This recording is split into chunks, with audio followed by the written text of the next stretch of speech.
कंधे पे टान के ले जाएंगे, लेकिन रुकेंगे डोगरे जाके. And that night, in that operation, 3 Jat, consisting of Jat troops under an Anglo-Indian commanding officer, took back Dogre not once but twice, winning 3 Mahavir Chakra, 4 Veer Chakras and 7 Sena medals in one single operation. Our soldiers don't fight. They don't care about the name on their chests, which is their own name. They care about the name on their shoulder, which is their Paltan's name. Once they join the unit, if they join a Gurkha unit, they become a Gurkha. If they join a Maratha unit, they become a Maratha. They become a band of brothers. They really don't care about caste, creed, gotras, religions and all of that stuff. And I think, my sense is it's not just the army that feels that way. Some of you may remember in 1992, in Parvanu, in the timber trail, there was this cable car which broke. And it was dangling by a cable. And there were many souls who were trapped inside it, and they were going to plunge to certain death.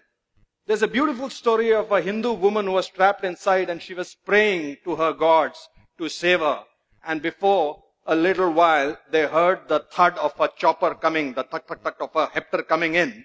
And that Hepter was being flown by squadron leader Pali Major, who went on to become the air chief of the Indian Air Force. And from that Hepter, the para-commando, first para-commando unit, a legendary para-commando, Captain Ivan Krasto, slithered down and entered into the cable car and saved the lives of the people inside. Now here's something really funny. This woman was reaching out to her Hindu gods, but it was a Christian para-commando who came down, flown by a Parsi major, by a Parsi pilot. And we have seen this across the board when we are going for rescue into natural calamities or floods or even 2611. Neither the hostages, neither the people who have been rescued, nor the people who are rescuing really care about the religion, the caste, the creed, the composition of the troops who are coming to save them. I don't know how many of you know this, that in our armed forces, we don't have any mandir, masjid, gurdwara. We have what is called a Sarva Dharm Sthal, in which all the religions are prayed together. And a Maulvi will do a Pandit's job, Pandit will stand in for a Granthi. Somehow the gods don't seem to care either. But when this soldier comes back home, he gets a different world. He gets a completely different world. There his leaders, his political leaders, his religious leaders, his friends, his relatives tell him a different story. They tell him that caste is stealing away jobs. This caste is taking away reservations. That person is different from you because he eats a different kind of meat.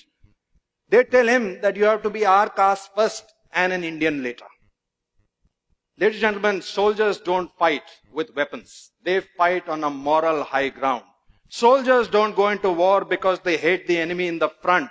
They go to war because they love their countrymen in the back.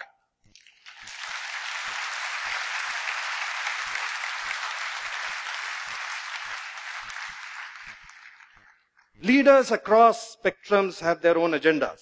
Some people want to win elections, some people want to get more power, and some people genuinely want to do good for their own communities. But we, as citizens, have to realize one thing. That even as I'm speaking to you right now, standing over here, from Kanyakumari to Kargil, there are soldiers who are deployed in every kind of situation. Right now, as I speak to you, there is a captain out there in Siachen Glacier who is already battling 3 fronts. He's got a front of a very determined enemy.